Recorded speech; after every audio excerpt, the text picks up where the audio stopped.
Hi, I'm Colin. Welcome to Learn Somatics. Today I want to show you a variation on the back lift that will allow you to feel the diagonal pattern of the back lift a little bit more clearly. Some people find this one a bit easier than the regular version. So we're going to be lying on our front for this, so let's change positions now. So this is our start position. Head to the right, right hand underneath our cheek, right knee, as you can see, instead of being straight down, it's just turned out ever so slightly.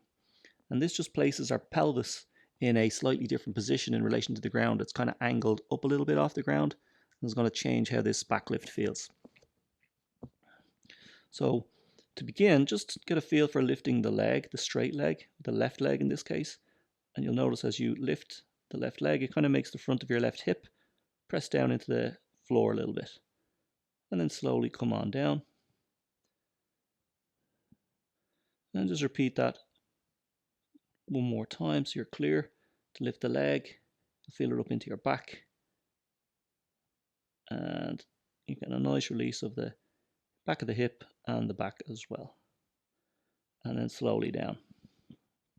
Now from here we're going to add the top half to this, and you're going to keep your left shoulder, it's going to stay down when you do this, but we're going to add this to the leg because it's actually easier to do the two things together than to do the top half on its own. So we're going to lift the elbow, head and hand and the left leg as well, but your left shoulder will stay down. So we're going to look something like this, hinging off that left shoulder, lifting the left leg, and that makes a clear diagonal down the back of the body, and then come down nice and slow. But the focus is lifting the straight leg and the right elbow, hand, and of course your head, like so. It's a diagonal pattern across the back of the body, coming down nice and slow. It'll feel quite different to your regular back lift because of the different setup.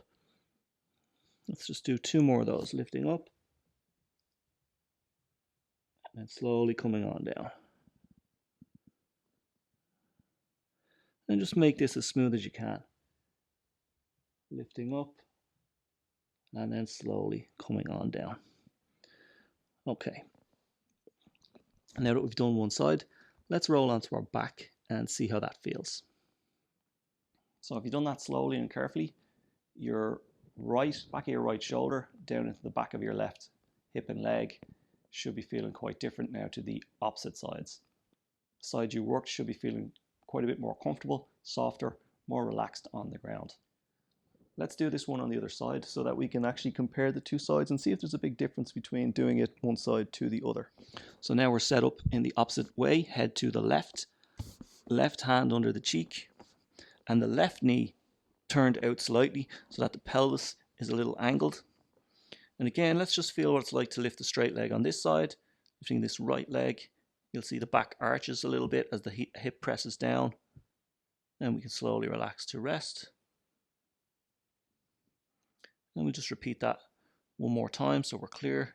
You can lift the leg, the buttock is involved, the back is involved, the hip goes into the floor, slowly down, all the way to rest. And now let's add the top half, this lifting of the left side elbow and hand and the head, and the right shoulder is going to stay down as we do this. So we're going to do both the leg and the top half with this. So you can lift the leg and then lift elbow, head and hand. Come down nice and slow. Complete rest. And we'll just do this 2 times so that we can feel the left diagonal from left side across the back to right. As you lift up, left to right diagonal across the back of the body, and come on down.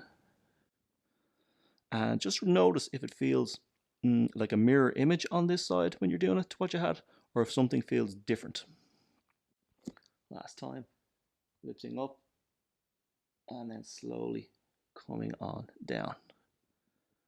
Okay, and you can repeat that as many times as you wish.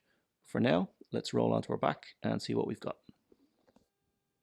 So again, if you've done that on the second side, carefully, slowly, smooth as you can, that should be starting to feel quite even and comfortable through the back of your body. If doing that on one side over the other felt very different, that would indicate that you've got somewhat of a rotation probably in your trunk, or you're tighter down one side of your back. So just by practicing that back lift in that way, you should help you to start to even those two sides out until they start to feel more equal and about the same both sides.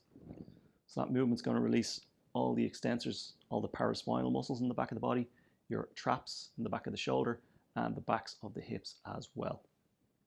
Give that a try, pop it into your practice, and see how you get on with it.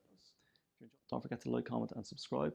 And if there's something you'd like me to address in the videos, let me know in the comments below. Thanks for watching, and I'll see you next time.